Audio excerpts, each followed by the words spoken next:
So today we're going to talk the lost ego, emotional intelligence in a time of artificial intelligence.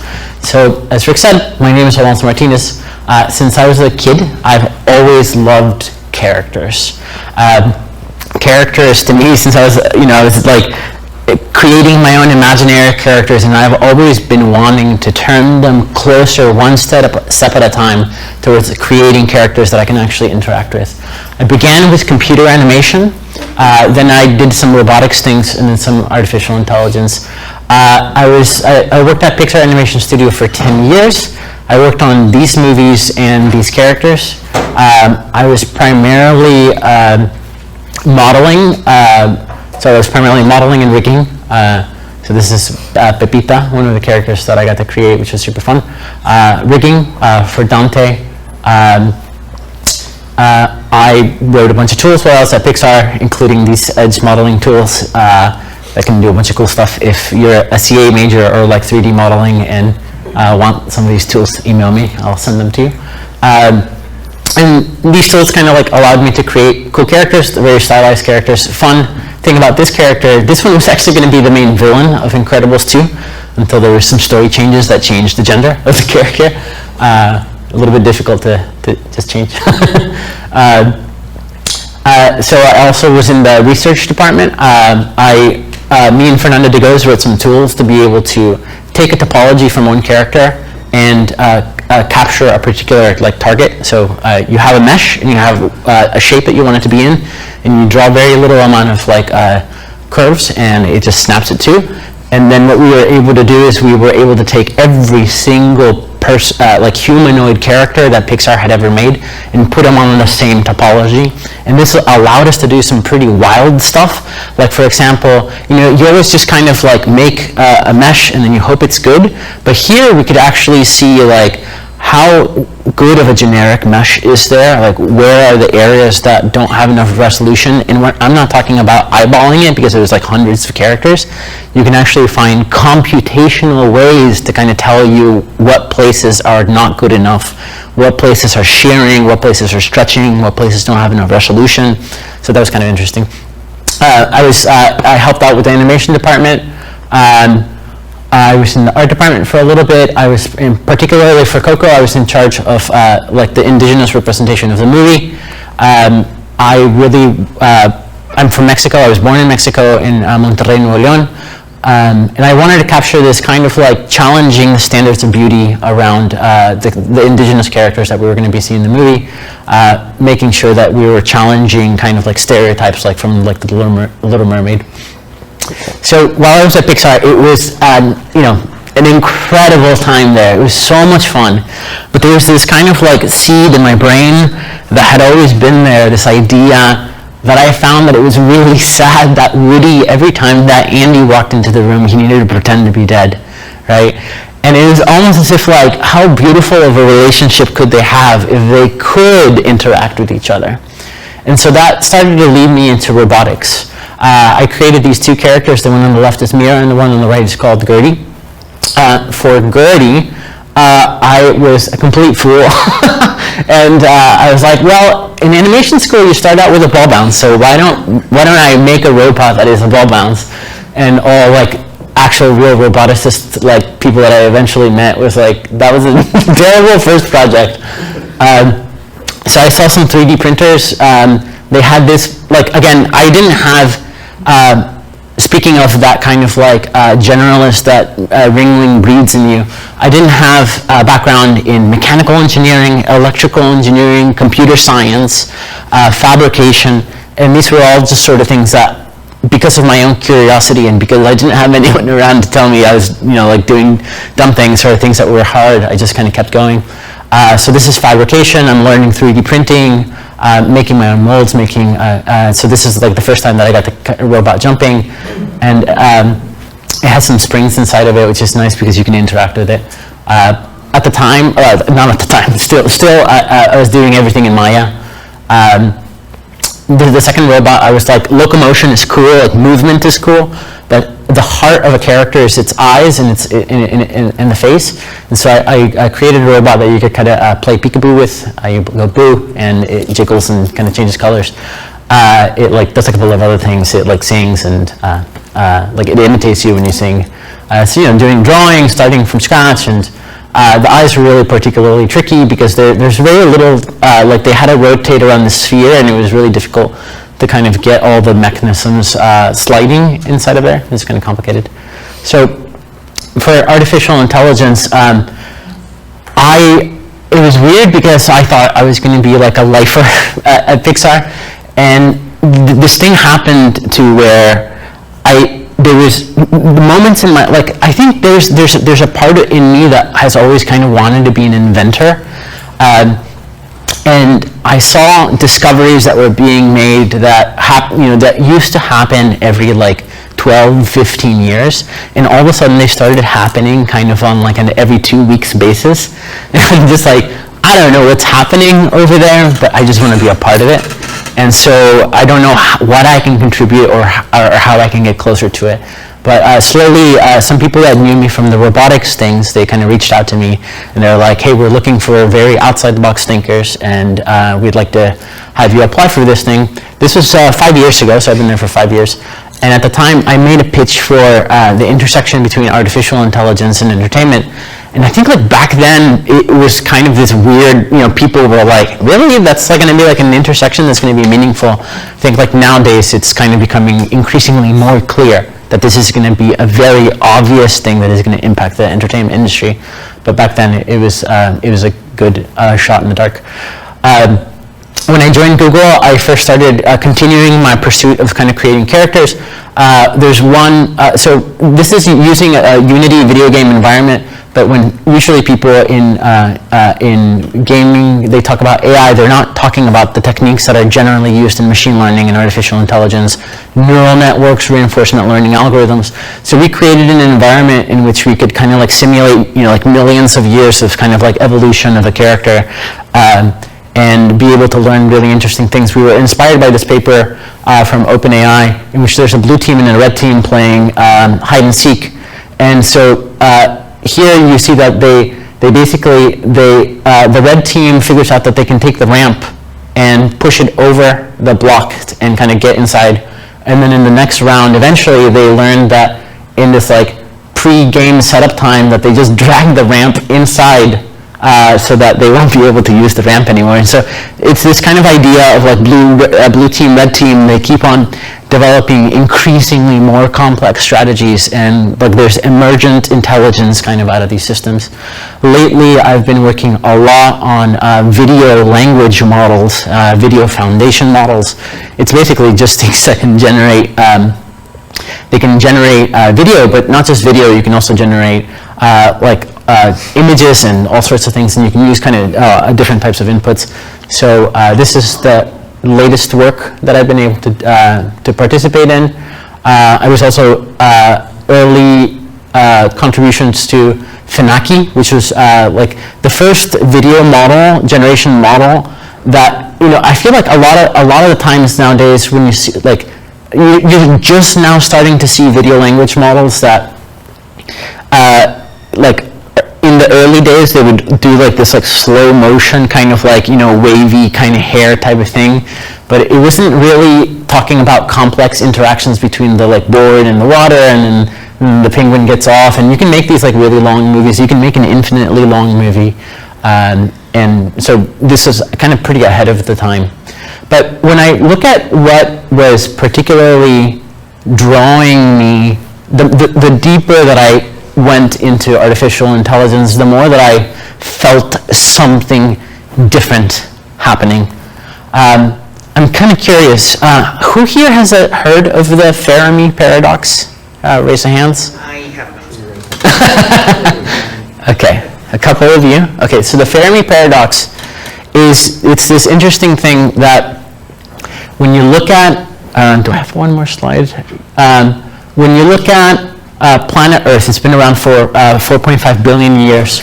Life emerged pretty early on, which might tell us that it might be like it might not be that hard. Like if it happens so quickly after kind of Earth became habitable, it might suggest, it might be an inclination that it might be like abundant.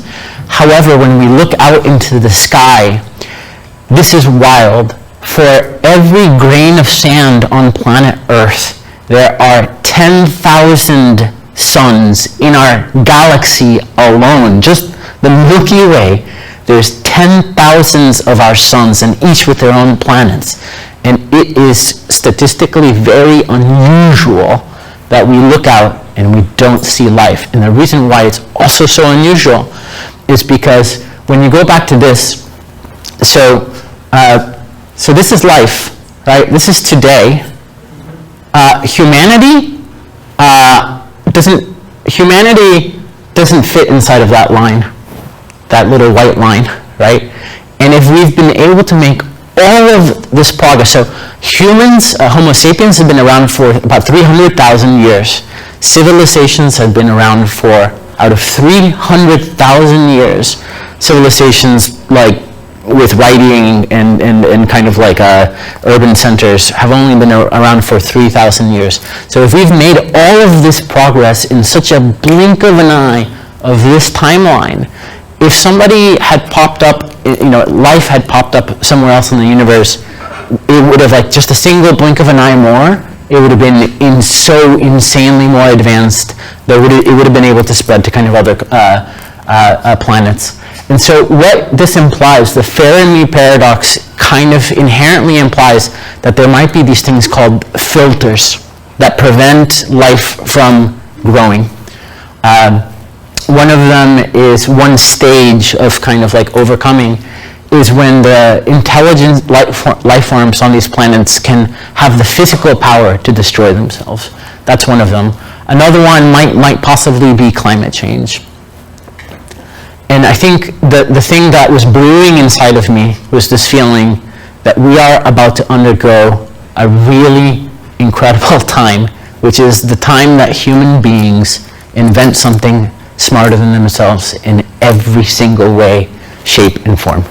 And to survive this, I think we're going to need a tremendous amount of emotional intelligence.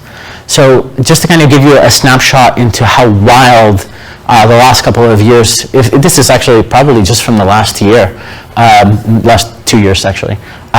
So AlphaFold was this, so I'm just going to show you a little tidbits of kind of like the impacts that AI have had. So protein folding, the joke was, so there's many different kind of types of protein folding. Protein folding, the joke was that it would take one person's PhD to solve a single protein fold, to understand it well. Within 40 years, an artificial intelligence algorithm was able to solve all proteins known to man, right? It's just like really bonkers. We're getting to some pretty crazy territory. You might have heard people talking about this idea called artificial general intelligence. It's kind of a vague term. When I think about what it means to me, there's 3 different zones. There's smarter than the average human. Then there is smarter than domain experts. And then there is smarter than the smartest person that has ever lived in all domains at once, right? And something that we're seeing is there's this test called MMLU.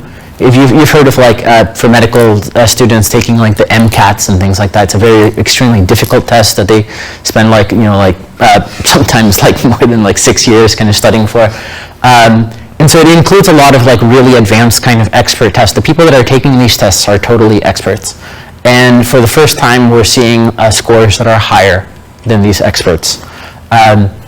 When you look at the number, there's not a direct one-to-one correlation, but it is an interesting thing to at least kind of like hold in the back of your mind the speed of growth at which this is changing.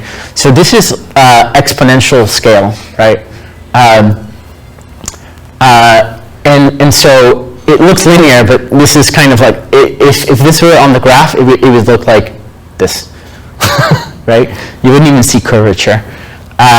So this is the number of neurons that AI models have been having kind of over the years. And if you compare the number of synapses that happen on the human brain we're getting pretty close to it. So I remember when 5 years ago when I came into Google, sometimes you would hear people asking the question like, how close do you think that we are to this like levels of artificial general intelligence? And usually they would just be like, what a stupid question to be wasting my time on. And about 3 years ago, it changed from, stop bothering me to 30 years to like never.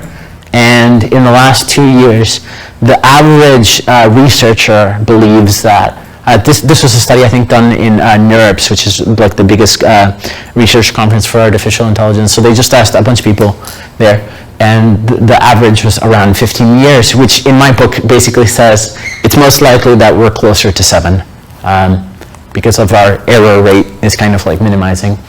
So if you take a step back and we look at the Industrial Revolution, so this is like human beings were displaced from physical labor, and it was there was a lot of hardship in that transition, but you had time, because you could see your parents' generation kind of being farmers or doing whatever they were doing, and you were like, I don't think I like that, I think like that's not going to be for me. When I go to school and I study, I'm not going to choose to do that. So we had a lot of time to transition, and we were able to be displaced to intelligence jobs. And what we are going through right now is the intelligence revolution. It is not quite clear as to kind of where we might be able to be displaced from, and I think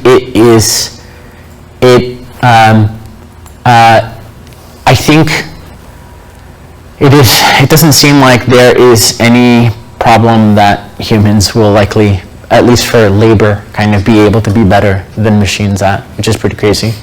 So when you look at the current AI models that you see, a lot of them are this like, you only take one of these arrows, right? A single model generally kind of goes to one of these arrows. So you have like a text to image, you put in some prompts and you get an image out, like Midjourney and DALL-E and a bunch of different ones. Then you have text to video, like Pika Labs and some kind of like Google internal ones. And Stability Diffusion, I think, has another one. Text to audio, there's a couple of different companies that are starting to kind of do that. But you generally get one at a time. But if you were to ask me, like, of the different modalities that we have available to us, are the different senses that we have, the two that if somebody was like, you can only keep 2 of them, I would easily keep vision and hearing. To me, they are they're all critical, but they are abnormally critical for being able to have interactions with our life. And I think we can all attest to that they have a special power. Reading a Pixar script is one thing, it's a great medium, but in order to be able to create a deep emotional connection with people, there's something about audio and video that is so good at it. I believe that it probably has to do with the fact that nonverbal communication, like what I'm doing with my body and what I'm doing with my voice, it's actually really difficult to kind of lie. We're bad liars through nonverbal communication, but we're much better liars with our words. And so it kind of carries this like degree of authenticity to it. And so it's critical for regulating our social emotional interactions. So like I mentioned, right now we're text to a single one of these arrows, right? Text to image. We're entering 2024 is going to be the year of everything to everything. You can choose to use whatever input you want, and you can choose to get whatever output you want. One really interesting that's going to happen is in the same way that currently, when you're talking about text, like if you're using ChatGPT, you might kind of give it a draft of an email and say, in one prompt, you can say like, this is my current draft, and then below it, you'll have a different section that will say like, I want you to nudge it in these particular directions. I want you to make it kinder. I want you to make it more emotionally connecting. I want you to soften any, like aggression or whatever it is, all in one prompt. And so what we're going to be able to see is we're going to be able to feed video. Like, can you imagine in the same way that when a movie set director is talking to an actor, that they kind of give them a pep talk, and they're basically like, I really need you to like make this moment emotional. I need you to think of a time when you and your mother did this one thing that's like really special to you. So imagine like doing video pep talks to kind of these AI models to kind of put them in the right mindset to be able to create new forms of entertainment. Imagine that that the future of interfaces for things like ChatGPT are not going to involve, for those of you that actually use these software, there's, like everyone is trying to figure out how do you get control into these AI interfaces so that you can achieve exactly what you want. And I think it's the wrong direction to go. Like when you look at, there's these things called like PoseNet, where you can like draw a skeleton on top of your AI outputs and be able to kind of tweak joint by joint. Does a director sit here and kind of like give joint by joint instructions? That is not what they care about, right? They care about the overall feeling of the scene. And we need to be able to rise to the occasion of being able to automate that. We need systems that have that level of intuition. And so you might, what is coming around the corner is this idea of video foundation models, which will be more huge than you can imagine. So, for example, for right now a robot, the reason why they're only in industrial machinery, like building cars, is because they only work if you have like a hyper specialized, like controlled environment in which nothing is changing. You're controlling absolutely anything. It has no capability to generalize outside of that crazy constrained environment. But what we're about to get is the issue with creating robots has nothing to do with motors and or anything else. It all has to do with intelligence. And we just haven't created systems. The amazing models that we've created are primarily for text, and since we're about to have them for video, we're going to be able to have what is known inside of the field as a world model. And so the robot will be able to be like, if I give a command like, hey, can you go pick that up, that table over there, the robot would be able to be like, that looks like a metal base. I don't think I can kind of like pick that up. That level of intuition it's going to be able to have, and it's going to have a lot of like spatial awareness. And so people, will come up to me and say like, yeah, but do you really think that it's going to be able to like get underneath like my sink and like fix my pipe? Like, you really think we're actually that close? I absolutely think so. So I think the technology is likely to be available in research labs probably, if not within this year, within the next 2 years. And then implementation into the real world, into kind of robotics. Of course, that always takes like a little bit longer, but I think like we're pretty close. And so if you're talking about like, will we be able to make something as amazing as we have had with text? Like, text is pretty wild, like the level of intuition that these systems have. Well, just to kind of give you an interesting statistic, every 24 hours, 1 million hours of video gets uploaded to the internet. Actually, just to TikTok and YouTube, just those two platforms. Every 24 hours, 1 million hours of humanity gets uploaded. So there is plenty of data even outside of those platforms. And so this is another example of Pika Labs and kind of what they're starting to be able to do with it. I believe that the world that we're walking into is one where instead of having a pipeline where you have a 3D pipeline where you're modeling and you're rigging and you're animating and you're lighting and you're shading and you're doing special effects, I think it's most likely that, it reminds me a lot of, when the primary mode of transportation was horses, and you asked people what they would want, and they would say, I just want a faster horse. And they couldn't even comprehend that what they really wanted was a car, right? And what we're thinking about for the entertainment industry, it's very likely that at the end of the day, all you care about, all a Pixar movie is just pixels and audio. And even the animators a lot, when they're cheating like crazy to camera. Like they are doing something that volumetrically doesn't make any sense at all, but it feels right. And so if you're already cheating to be able to achieve your authoring at the pixel level, why not skip there directly, right? And of course we need new ways of creating this level of control. But you could make an argument that people that were in 2D animation were making the same argument about 3D. They're like, yeah, this like whole like rotating a hand in 3D space is like kind of cool, but like, are you ever going to be able to like have enough level of control? And so to me, that's like a really fun challenge. So let me read this thing. In relation to the Fermi paradox, what if the greatest challenge in the universe isn't finding intelligent life? What if it's actually surviving our own intelligence? Will our intelligence, the very trait that has defined and elevated us, be the harbinger of our own eclipse?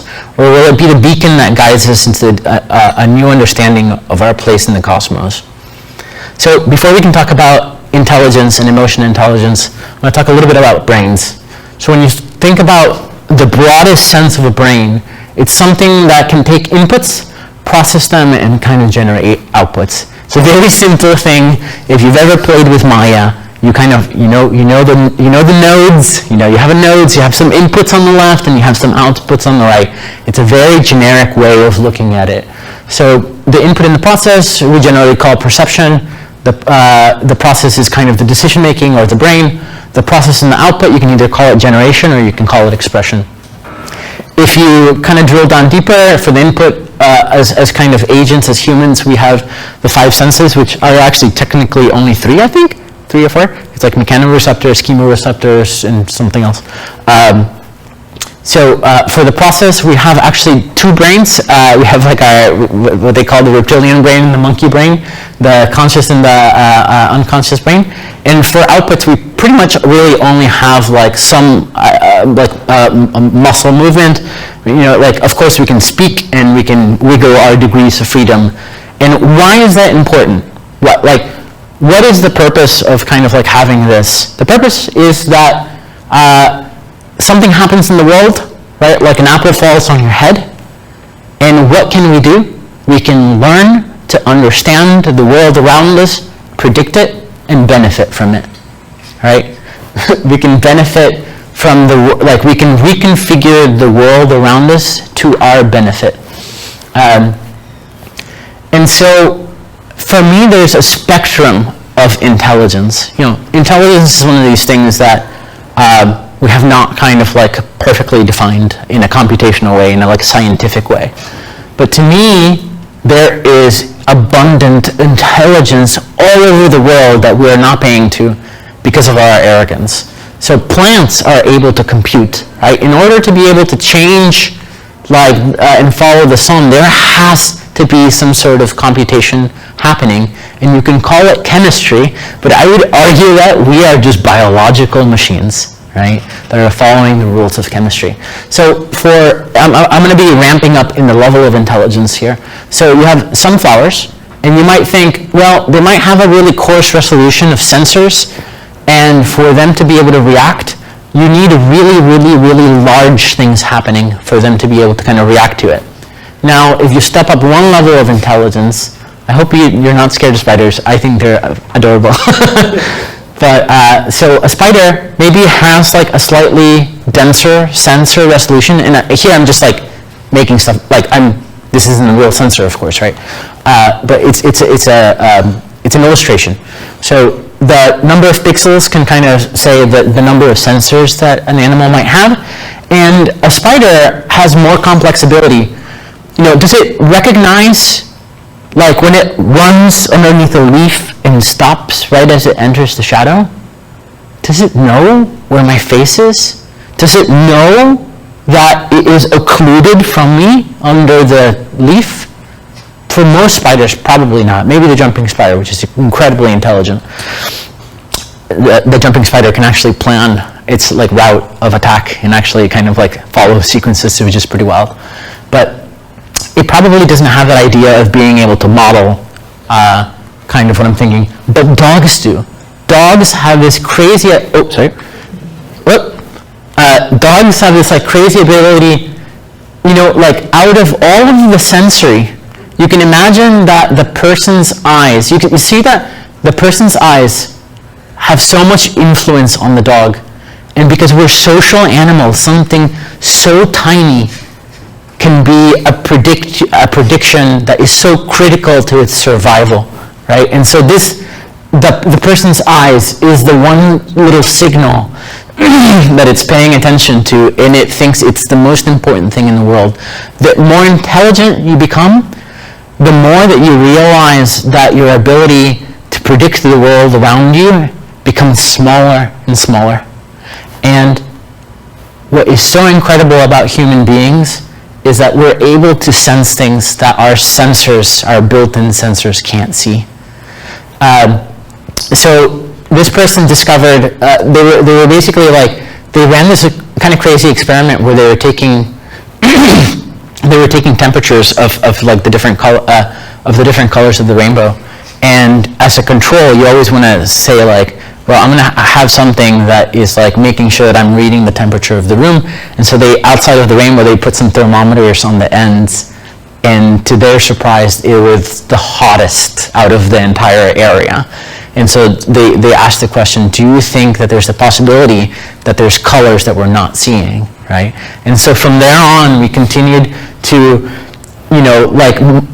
predict the world around us, model the world around us, understand the world around us in ways that became smaller and larger. This was the LHC, the Large Hadron Collider, where we discovered the Higgs boson by smashing kind of atoms. So from the nanoscale to the incredibly large scale, detecting kind of gravitational waves, humans are absolutely amazing. But at the same time, it's kind of, there's this kind of bittersweetness to the feeling and realization that the grandeur comes at an incredibly poignant sense of humility. When Galileo looked at the sky and pondered if Earth was at the center of our galaxy, when Galileo looked up at the sky and pondered if Earth was not at the center of our galaxy, this kicked off a series of what Carl Sagan calls a series of great demotions, wounds that science delivered to human pride, downlifting experiences, demonstrations of our apparent insignificance. So we found out that not only are we not the only planet, but our planet is not at the center of the universe. We found out that our sun isn't really that special. There's like billions of suns out there, and it's not at the center of the universe. Our Milky Way, kind of like same thing, right? And we're coming to a place where this is a pale blue dot. This little smear mark is planet Earth. This is the furthest photograph that has ever been taken of planet Earth. And yeah, it's pretty crazy. That's like a real picture. It was taken by the Voyager. It's pretty wild. We're entering a new stage of demotions. Despite clutching so tightly for intelligence to be our last bastion, clinging to our uniqueness and privileged frame of reference, as machines become increasingly more apt, intuitive, creative, we keep moving the line in the sand of our own definitions of what it means to be truly intelligent. As soon as the calculator could do math faster than us, that was no longer considered intelligence, like Rick said. So the last ego, the title of the presentation, we will be able to, it comes from this place of will we be able to handle something that's smarter than us, this AGI zone. In the words of Carl Sagan, there is no one to save us but ourselves. This talk is about how to survive this inflection point that we're entering. While there are physical impending dangers like asteroids hitting Earth or climate change, this one is an emotional one. This will require a tremendous amount of emotional intelligence, but one within our power to overcome. It is an unprecedented situation which we will need to project our humanity into the universe in unprecedented ways. A historic step for humans, potentially in all of the universe, given that we don't see any lights in the vastness of space. We have the potential to step into the realm of myth and legend. So talking about our own brain, so sorry for the really crude graphics. I I didn't have enough time to finish all of them. Being at school. So, what is our brain doing? Really, we are all we're doing, trying to do is survive, like I mentioned earlier. How do we do this? We do this by regulating. Our body releases different types of, like a cocktail of chemistry, right? Dopamine, oxytocin, all of these different chemicals that regulate our behavior. And to be able to succeed at survival, there are things that are really critical. Is it a tiger? Is sex like an important thing for survival of our species? Do I need more fat to stay alive? Do I need more salt? These are all questions that were incredibly important when our species was first being developed. And this is an example of something called emergent phenomenon, where you can take extremely simple rules and incredible complexity and order can arise out of it. So this is what I think that happened for the way that our brain is set up for this kind of conscious and unconscious level. So for the unconscious part of our brain, Pixar really kind of taps into this idea of like the unconscious, like it's hard for us to regulate, like how we feel about things. So like, we're getting things delivered to our brain, like the memory spheres of like emotion are being delivered whether we like it or not. Those emotions are coming and you're just gonna have to deal with them, right? And so Pixar does this in a couple of different ways. Like for example, in the art department, you're doing storytelling with shapes. You're using shapes that automatically have associations, deep associations with our psyche. Like for example, this hexagonal shape we generally think is strong because the only thing in nature that can hold these sharp angles are things like steel. Round things are generally friendly, pointy things are dangerous, like spikes and thorns, and like saggy things are kind of like lazy. And we see this kind of being injected into our character designs. I mean, there's like pointy things on the nostrils, pointy hat things, more pointy hat things. It's just like the hair, the eyebrows, everything is pointy. For heroes, we see kind of this hexagonal shape.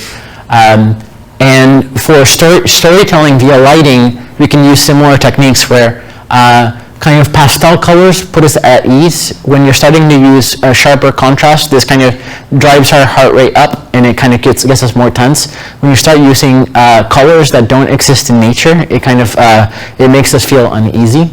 So going back to this idea of having like a dual brain, a conscious and unconscious one really interesting aspect of it is that we can get a reward from the unconscious part of it, which is what I just talked about, like these things that you just can't help.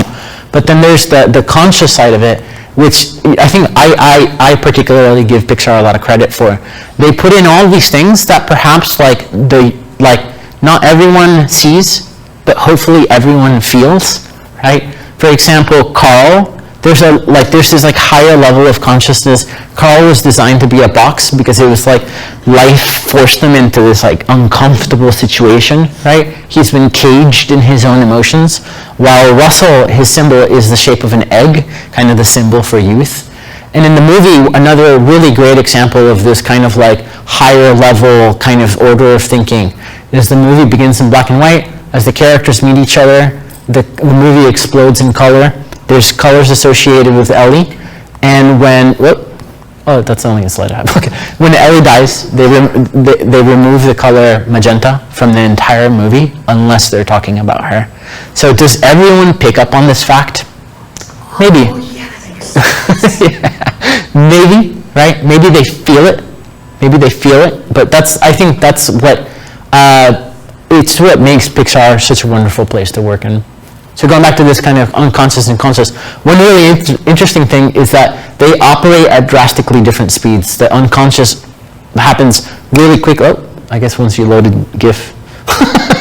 Well, they're supposed to load at different speeds. So the unconscious kind of loads really quickly, and the other one kind of like it's a little bit slower.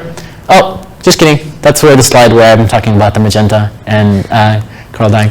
So what's kind of weird about this two brain system is that often we can get disagreements where, we actually have issues with this, right? Where you're like, I don't need more salt and fat in my life, but our body keeps telling us that this is something that we desire, and so there's disagreements. And so to handle them, this is what we start to think about emotional intelligence, where we need to be able to add additional kind of nodes to be able to undistort the things that our brain is telling us. Next, I'm going to switch a little bit to, so outside of humans, there are other incredible spectrums of intelligence out on the planet, and unlike our own, so we have a centralized, mostly centralized nervous system, a brain. We do have two brains like right next to each other, but there are distributed systems, like for example fungi and octopus. They every tentacle has its kind of like own brain, so they are making each arm is like making its own decisions, which is kind of funky. This is a really cute little character called the Planaria that has superpowers. It really does. You won't believe this. This animal has the most incredible regenerative properties, and it's all because of the way that its brain is designed. So you can take this animal and you can cut it not only in half, and it will turn into two of the identical DNA. Not just that, you can cut one animal 270 times, and every single one of those pieces will turn into a new living life form. And the wildest thing about it is that, I know this is going to sound really, really silly, but they are actually able to teach these worms, they're actually able to teach them tricks. So like for example, when they get them, they have the food on, they have like, the way they have their like tank, there's one side that's smooth and one side that's rough, and they always hide the food on the rough side. And over time they learn that like, oh, if I want food, I'm going to go to the rough side, and they keep kind of switching this up. So now that they've been taught a trick, after they cut them 270 times, every single one of the pieces knows how to get the food. Crazy. The memory is stored across the entire body. So that's bonkers. So there's an entire spectrum of intelligence that we should appreciate. And amongst that is artificial intelligence. And so I just wanted to talk about a couple of misconceptions. So there's a really big topic. I think this is a post by Carla Ortiz, as an advocate for anti-AI art. And in her Twitter, she was kind of like pointing out, this is like a very close to a copy. And certainly, just in the same way that human beings have the capability to copy, artificial intelligence does too. But this is really not a new conversation. This is a conversation that has been an inherent part of art. What is art? And at which point, how little modifications do you have to make in order for something to be considered new art? So this was happening before artificial intelligence and before a lot of technology. So we will continue to be having this discussion, but I don't think it's particularly centered around the technology. So is the system inclined to copy? What I want to kind of like be able to show you is that it is generally not inclined to do this, given that it has the right kind of data sets. So if you imagine that each one of these dots is a single image, think of your favorite artist, think of your favorite piece, and you could imagine that a lot of Glen Keane's characters, The Little Mermaid does look a little bit like Tangled, like Rapunzel. There is enough there that they like share kind of commonality, so they're kind of close to each other. And maybe this is Jin Kim, which was also clearly very inspired by Glen Keane. And so you have these kind of two characters that live on some weird plane, and when you're creating models, when you're creating AI models, one thing that is very important is that you have to recognize that, you have to realize that the way that these systems are designed, that in order for them to understand something, they have these mechanisms that are kind of funky. If you think about all of the input data that kind of goes into these systems, they're kind of squished into this funnel where the amount of data that came in cannot be retained. It has to be compressed. And the only way that it can compress it is by making generalizations. So instead of storing every single one of these like little dots and kind of lines. Oh, sorry, and when you make a simplification, this is what we're talking about, an AI model. It's not the real thing, it's a model of the real thing, right? And so it's going to have a really difficult time actually getting to perfectly copying something inherently if you have these kind of like points. So these transformations, even from a legal point of view, when we're talking about from the legal point of view, is like we're talking about like it has some level of interpretation happening here, and that tiny bit of difference can turn into this amount of difference, which to me is enough for it to be a new piece of art. And so inherently, it doesn't want to kind of go back to the original art, except with a couple of exceptions. If you have very little data of something, like for example, I love the Mexican salamander axolotls, right? They're these cute Pokemon-looking things. And so say that you only have one image of an axolotl, then it's going to draw really heavy from that one image.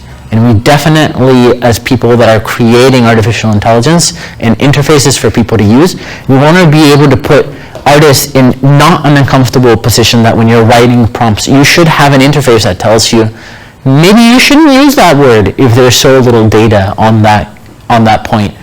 But from what I understand is that they could get themselves into legal, it's this back asswards thing where like they're like that would put in a litigation that puts them at danger. So like it's really shitty. But I hope somebody does that. This is a request that I made.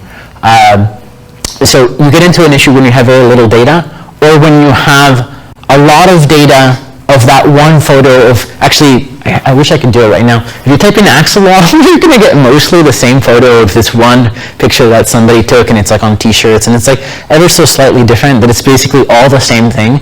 And so like even if you have like 300 samples, it's all of the same photograph, right? And so you're going to get that photograph when you kind of result it. And so when we're trying to predict kind of models as to kind of like what can we generalize here, it's really difficult, right? Okay, I want to run a little experiment. Somebody please answer this. 4. Okay. Usually 4. Do you have to think about it, or did you just know? Honestly, yes, I did. No, but like, Pride. but you had 4 stored already. Like you had the 2s and then the 4. You didn't have to do any math. But when you do something like this, you do, because you haven't seen it as much, right? You have to kind of be like, okay, well, I have a pattern. I have a pattern that I just kind of like, throw these things away and just put these things away, right? So you have a simplification of this. So this is what a model is. It's a simplification, so we can all intuitively understand what AI is doing in this point. So what does creativity mean? Creativity is, to me, I think about it in 2 different levels of awesomeness. I think about it as, if this is, like Glenn Keane and this is Jin Kim, doing some stuff in the middle, yeah, it's like kind of cool, right? Like maybe in the same way that when you saw like The Lord of the Rings in Wes Anderson style, you're like, that is pretty cool. But like not that cool. It's like not as cool as watching an entire new Lord of the Rings movie, right? So it's because the deviation from the things that you know are actually very little. But creativity that is on a place that you've never been to, pretty exciting. I was giving this example in a class that I attended earlier, which is kind of funny. I love Japanese culture, and Japanese culture loves taking everything to 300%, right? Like for example, rockabilly, for example, the style of Elvis. I think my haircut is slightly, not really, I don't know. I would like me to roll up my shirt and put some cigarettes or something like that. So rockabilly is this kind of Elvis-like type of rock and roll. And when you look at what Japan did with it, they took this culture, this look, and they went wild with it. The haircuts are this tall, and it's all ridiculous. I love it so much. So they created their own thing by basically saying I get what you're saying. I get what you're saying. Now let's go there. Let's go all the way to this place that we've never been to before. And this is happening in AI in every single industry out there. So actually, let me see if I can kind of play it again. No, I cannot. I'm just going to wait a tiny, tiny second so that it doesn't lose emotional impact. So, okay, so, wow, it's a mistake. AlphaGo made a mistake. Totally unthinkable move. So what's happening here is something really crazy. This game that they're playing is called the Game of Go. And if you do one thing coming out of my talk, go watch this documentary. It's on YouTube for free. It's called AlphaGo documentary. It is so incredible. So the Game of Go is, as far as we know, one of the oldest games that has been continually played for the last 1,000 years. It is way more complicated and hard to master than chess. This is why they chose this game. It's because the number of combinations, you just can't compute it. You can't brute force it. You can't just say, look 200 moves ahead and I'll know how to win. There are more combinations in this tiny little board, apparently, than I don't know, I think it was something like Adamson, I don't know about Adamson, it was like something crazy, you just can't compute it. So you have to build intuition. The computer needs to have a sense of intuition. And this was a kind of almost historic moment. This person's name is Lisa Dole. I'm actually really curious, did anyone know Lisa Dole before the AlphaGo match? Okay, so Lisa Dole is some degree of God, right? He is, for chess and for Go, they have these dons of levels of advancedness, and he is apparently the best player in hundreds of years. And when it made this move, humankind thought, this is a mistake. The computer has made a mistake. But when the computer won the game, and they rolled the game backwards, that move was the one that decided the entire game. And what was so incredible is that Lisa Dole says it here. I thought it was calculation. It was merely a machine, right? This move changed my mind. AlphaGo is creative. It basically, he has been playing. If he has been able to beat people, for the last hundreds of years, he has achieved a level of mastery that, in its depth, reaches hundreds of years kind of back. And it saw something that it had never seen in the billions in chess matches that he remembers his brain. This had never occurred.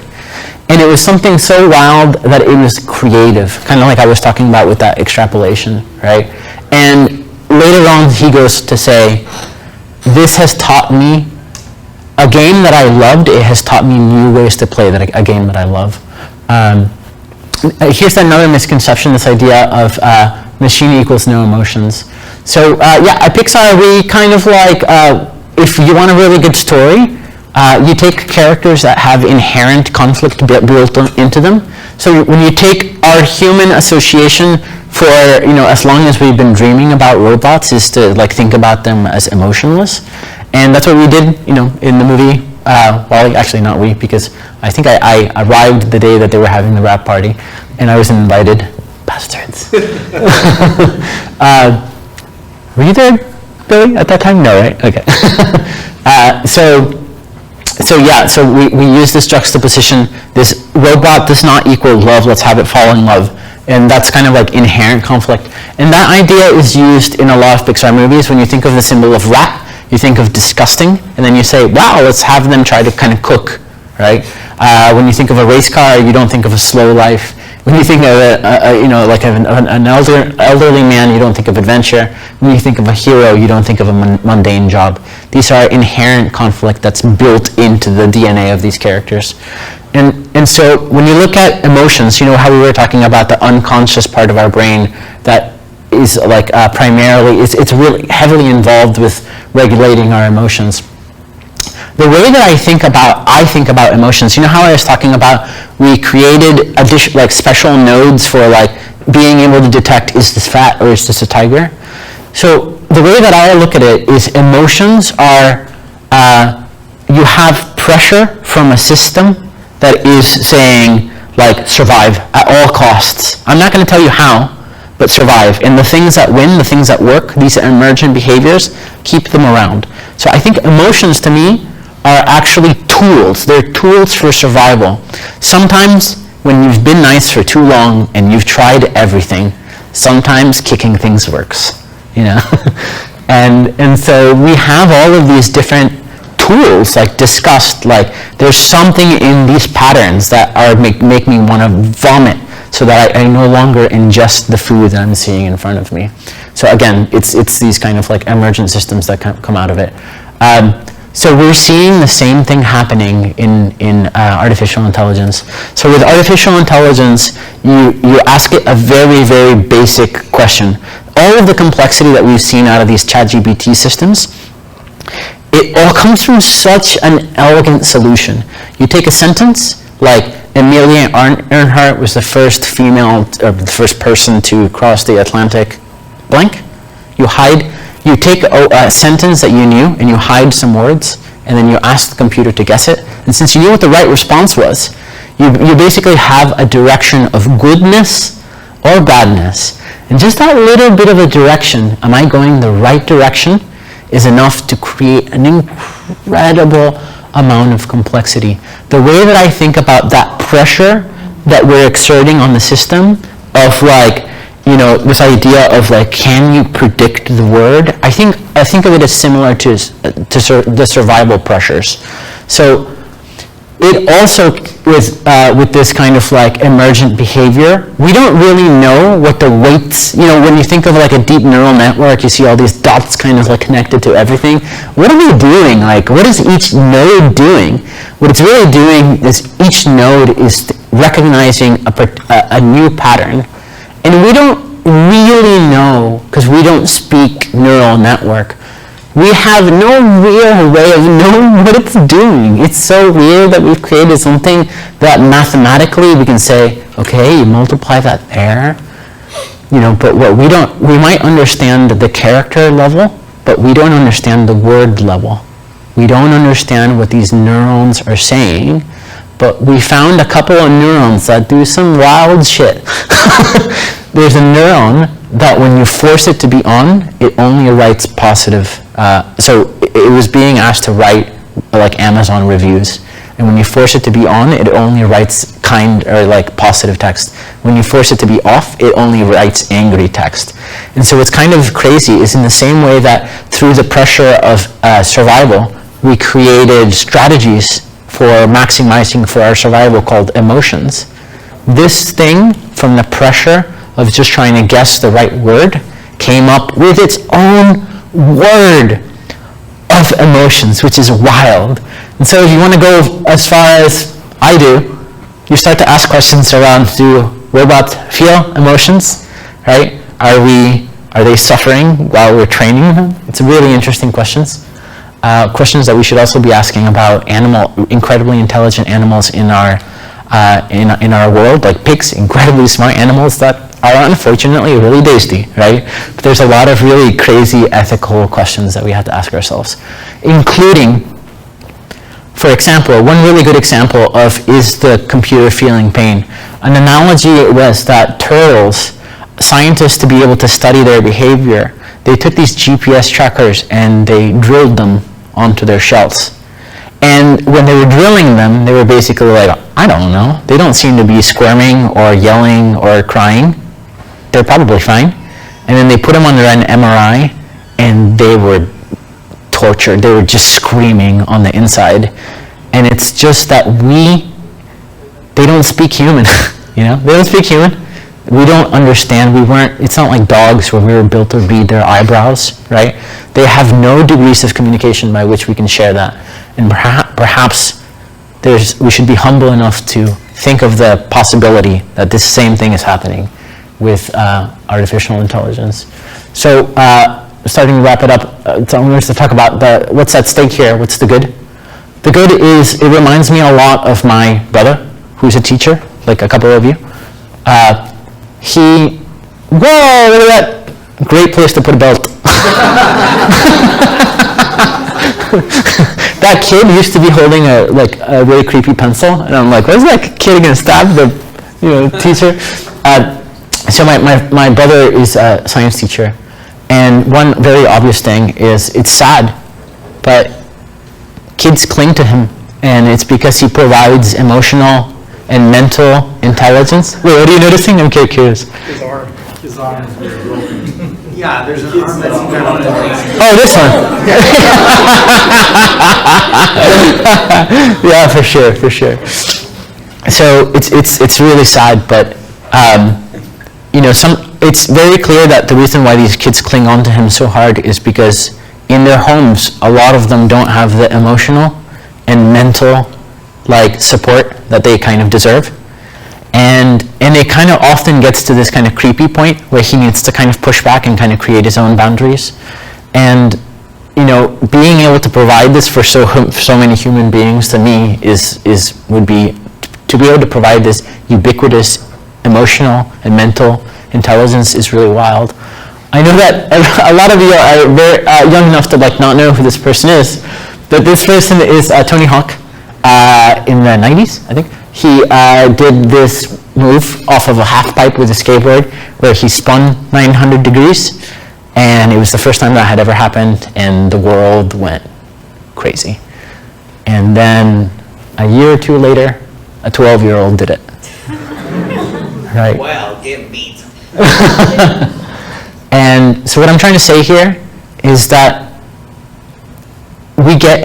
humans get in our own way of progress. I'm not a parent, but I can imagine that, your kid asks you, but why? And you answer, and then it says, but why? And you answer, and at the 27th time you say, here's your iPad, leave me alone, I'm trying to cook here. And so it's going to be really interesting when we get out of our own way to see what the true potential of the human capability will be. Yes, I'm really excited about that point.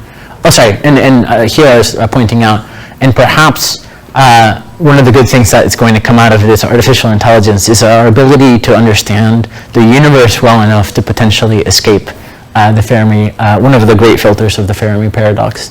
So let's take the bad.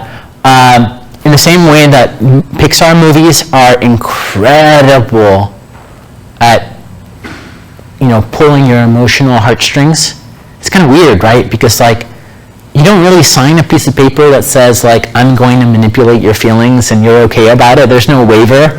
You just sit your butt down and you're just well, you chose to be here, so you must like it. But the reason why people keep coming back to movies like Pixar's is because they have good values. They're manipulating you in ways that you want them to, right? It's like a catharsis in crying and laughing. But what these systems will be able to do is unbelievable. I don't know if I believe that we have free will.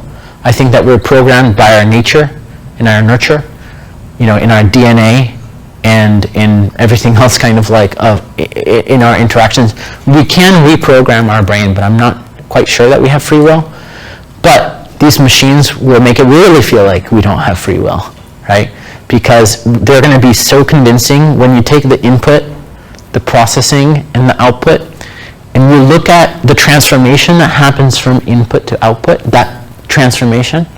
If you see enough of those, you understand what that transformation is, to the point where you can just say, reverse engineer it, go the other direction and say, I want this output. What input do I need to give to kind of create this? This will be tremendously powerful. If we thought Facebook, the negative aspects of Facebook,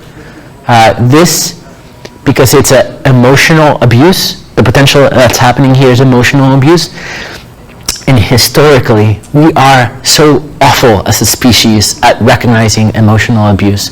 We're really good at recognizing physical abuse because it just shows up. But emotional abuse, we're is that really abuse? And particularly for males, I actually had somebody come up to me and say, males can't be abused. And I'm just like, Jesus Christ, So They actually said that? Yes, they legitimately, 100% false, I'm sorry. they legitimately said that, right? So there's all these other questions, like for example, say that you do manage to kind of nudge, like you can take that influence and instead of going to manipulation, you can go to amplification, and we get these machines to push us in the ways that we want to. I want to work out more, I want to be healthier, I want to be kinder, I want to discover more, I want to be more curious. Imagine that we actually get them to do the things that we want them to, kind of like how Pixar movies get us to be better versions of ourselves. Imagine that we get that. There's lots of really hard questions to answer. How do we do that for the entire world? How do we account for all the different cultures? Basically value systems. Different cultures have different value systems.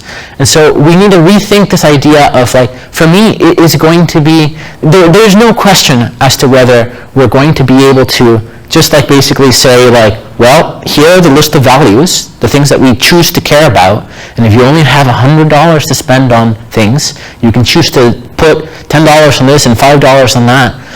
That's how easily we're going to be able to manipulate our own ability to make choices. And so when you take that for granted, you say de facto that's going to be what happens, then you start asking questions. We should definitely regulate it. It should not be up to 6 people at OpenAI, like making these decisions. Like, I don't know if you knew, but people were, like the CEO was being fired just because 6 people kind of like made a decision. And so it should not be up to very few people. We should definitely involve the governments.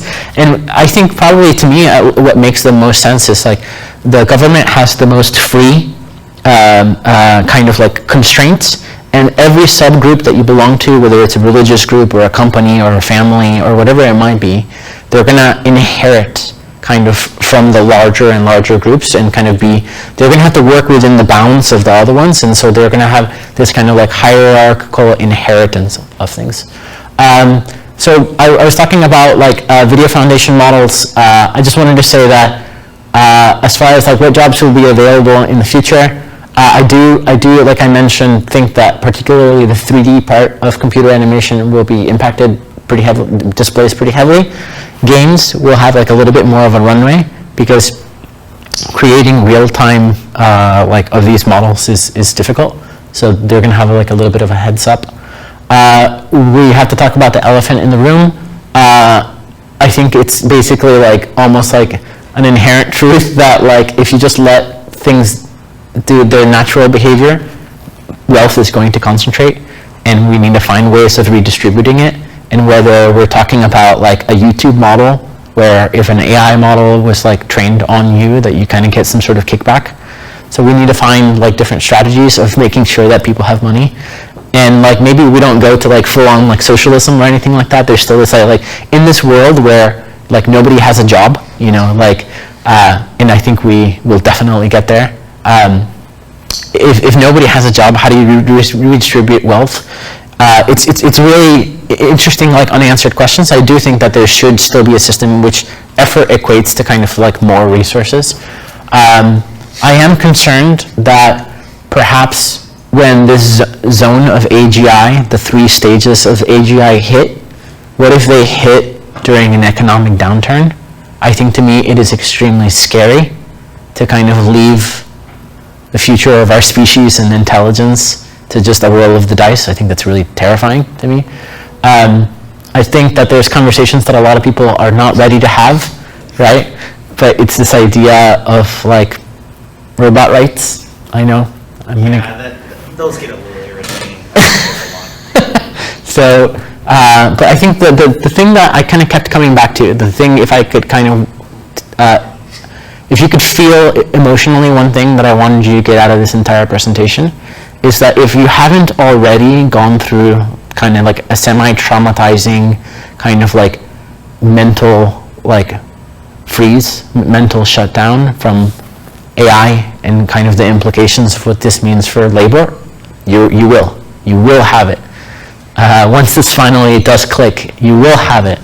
And to me, the one thing that has mediated that situation is I came to the realization that as a species for the last 3,000 years since we've been a civilization, we have put so much social pressure on ourselves and on other people to say that the most important thing about you is what you do for a living, right? Your sense of value is determined by what you do for a living.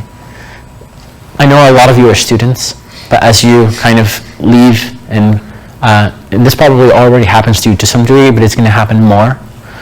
When you go to a party and you don't know anyone and you meet somebody for the first time, they say, "What do you do? What do you do?" And they're not talking about hobbies, they're talking about work, right? What do you do for a living? And I think it's kind of sad because, that should not define who we are. I would argue that once, this is what we do for a living. What you choose to do with the resources that you have, what you do on your free time, I think that's a much better representation of who you are as an individual. And I think we should begin considering what that means. One exercise that I found particularly useful, when I was younger, I was religious. I am not anymore. But I always found it weird that everyone always talked about, I want to get into heaven. All the time, they would do all of these things to get into heaven. But I didn't ever have a single person talking to me about what they would do in heaven. I thought that was so weird. You want to get into this club? You know what I mean? That, you don't even know what's happening inside. And so, for me, this question about heaven, it kind of it's a useful way to pry at something, which is basically to say, if you didn't have to do anything, what would you choose to do anyways? If you knew that you could not be Michael Jordan, would you still enjoy a really fun and close game of basketball, right? I think these are kind of the questions that you should ask yourselves. And maybe I'll leave with two more thoughts. Maybe for this kind of the great filter, maybe this is not just a filter, but the great filter, creating something smarter than ourselves. And maybe we should be a little bit more careful, a little bit more tolerant to, this is so far we're here, right? 4.5 billion years. We know for sure this has nothing to do with climate change. Our sun will continue to grow to the point where planet Earth will not become inhabitable here. It doesn't really seem like we have proportionally that much more time. And perhaps we should be a little bit more humble about accepting help from a place that is very, what's the right word? Complementary, right? They're going to be able to look at problems and solve problems very different than our own. So I'll leave you with this. In our voyage through the cosmos, we find ourselves as custodians of a precious spark. The spark of intelligence, a rare glimmer in the vast, dark expanse of space. This spark, a beacon of consciousness and understanding, is not just a gift, but a responsibility. Our egos, if left unchecked, can be the gust that threatens this fragile light. Let us not extinguish this precious flame with the storms of our own pride. Instead, let us nurture it, share its warmth, and use it to light the path ahead. Thank you.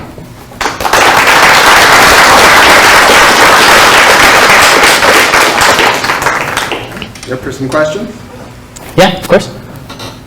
So, anyone have any questions? Raise a hand.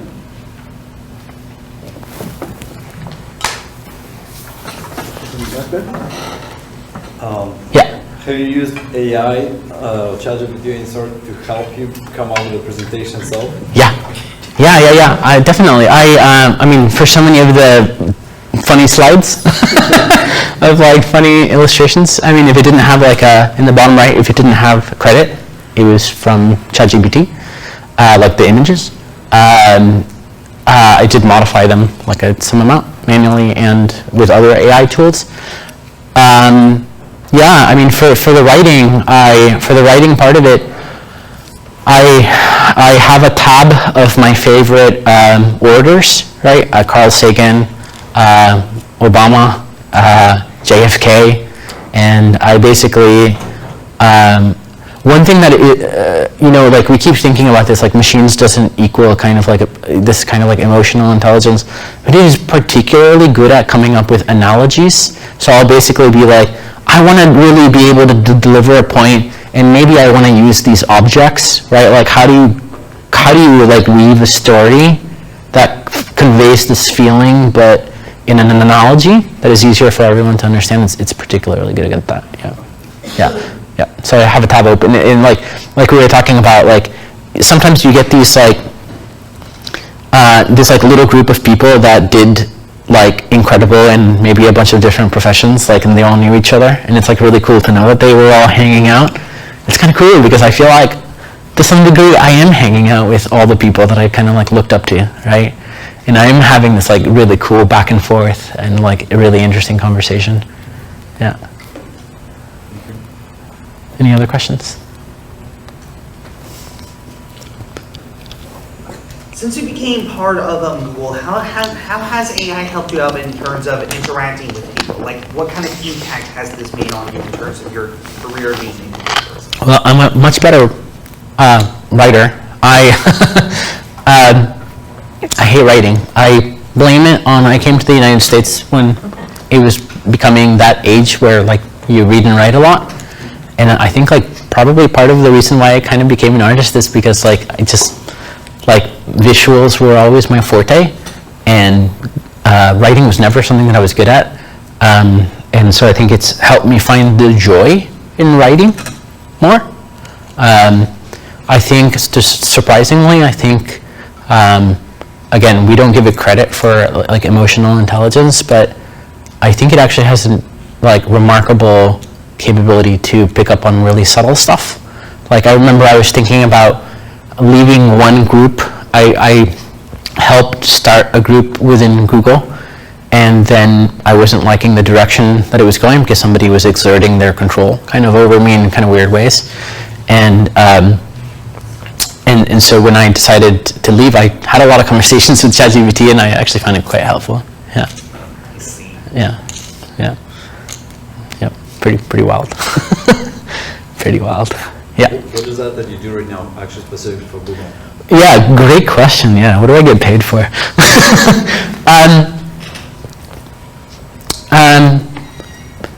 Just being an outside the box thinker in the sense that like I came into research, and originally I was you have to be kind of careful sometimes when people hire you. I've heard it happen with a couple of people that are getting hired into somewhat ambiguous jobs. Very often you get put into a place where you don't want to, and they were like, oh, you're going to lead a team, you're going to get to kind of hire people, and it actually turned out to be a little bit different in the beginning. I just started as a general kind of like artist, and I was like helping out wherever I could, and then eventually I was like, I don't want to do this, you know, and then I started to be like, as I started to get more and more of a foothold on what was happening inside of artificial intelligence, and using the lingo in which ways people stopped asking me what my background was. They were just like, makes sense, you know what I mean? And I started noticing like, hey, why, like, if it can do this, you know, like the whole thing about kind of like, if it's here and there, like that means that like in a year or two we should be there, which means that we should start prepping for that now. And so the one particular area that I find really interesting is a research space that doesn't really, I mean, it's like it exists for like, I don't know, like 12 people. It's like nonverbal communication. So we know so much about how human beings communicate through words, but even humans themselves don't really know. They're like, we haven't been able to come up with a really good dictionary around what does this gesture mean.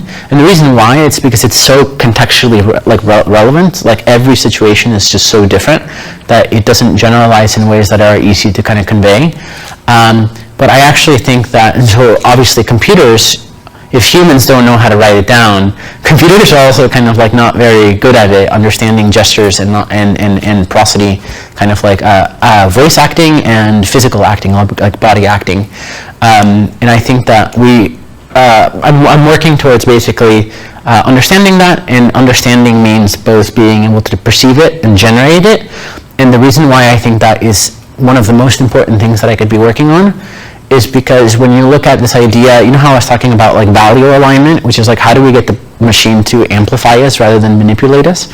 You're talking about amplification kind of means that you know which direction to push somebody in. And so value alignment means like you know for sure like which way they want to be pushed.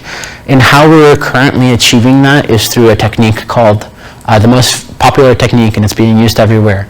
It's called reinforcement learning human in the loop, where I find it completely absurd. I think we should always have kind of like humans evaluating the work of these machines, but what that system means is you get like 100 people, some dumb limited amount, and that you try to get people from as many subgroups as you can kind of choose, and you find a couple people, you, and you basically say, you are now my perfect human, right? You are now my perfect human, and now you decide what is good and what is bad, and the machine will try to emulate those 100 people.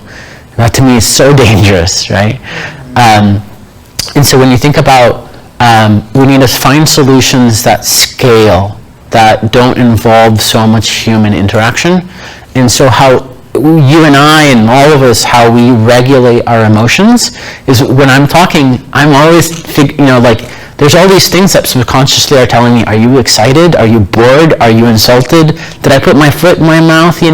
All of these things we pick up because our bodies are really bad liars.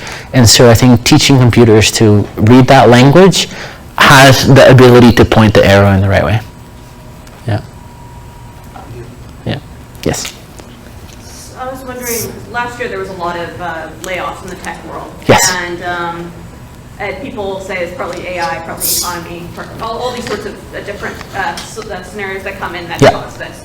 And and then now with AI advancing, as you talked, advancing at exponential scale, do you see that, or when you talk with your team, how much do you guys talk about the efficacy of AI? And is that a large part of your job, or what does that entail? It's like a third of my job. Yeah, it's a really high degree. Checks out. Yeah, it's I am trying to like open source the data set that I created, which I think because it has the potential to move the needle towards the way that is beneficial for all of mankind. I'm like making a really strong argument that this is like absolutely necessary, and there are a lot of people that care. I think there are some counterintuitive things that were like complete shocks to me in trying to do the best thing, and it's not always what you think it is. Like for example, you might say like you have a data set, and then you really kind of remove all crud like pornography, and like there's a lot of things that you can kind of remove, like not even inappropriate, but you're just like, let's get under 18 out of here, and let's kind of like do all these ways of messing with the data. Sounds like a great idea. And what that eventually ends up happening is, imagine that it's kind of like a child, where you hid all of these things from them, and then when they get to the real world, they don't understand what they're seeing, and so they don't know like how to react in those situations. And so actually it's important to be clear about what the bad things are, but removing them completely from the data set is surprisingly a bad idea. So it's really weird. Yeah, it's like a weird non-intuition thing. Yeah, non-intuitive thing. Yep. Pretty weird. I was reading that not too long ago that the godfather of AI quit his job at Google. Yes, Geoffrey Hinton. Yes. Yes. Can you elaborate on Sure. what's happening? Now he is talking about the dangers altogether. Yeah. So he left. I think he clarified himself. I did not leave because I thought Google was doing anything wrong. It's because I didn't want to have to evaluate whether I was saying something for the company, right? Like I didn't want to have that influence what I was saying, basically. And so he has definitely been outspoken about the potential harms of it. I'm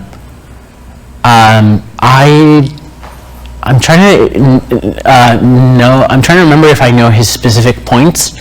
I mean, a lot of the ones that I talked about, like potential for large displacement of labor. I think there's a couple of other ones. There's like potential for large displacement of like reality, right? When we can create deep fakes that are so incredible that it's hard to know what to believe. I think that's a huge one.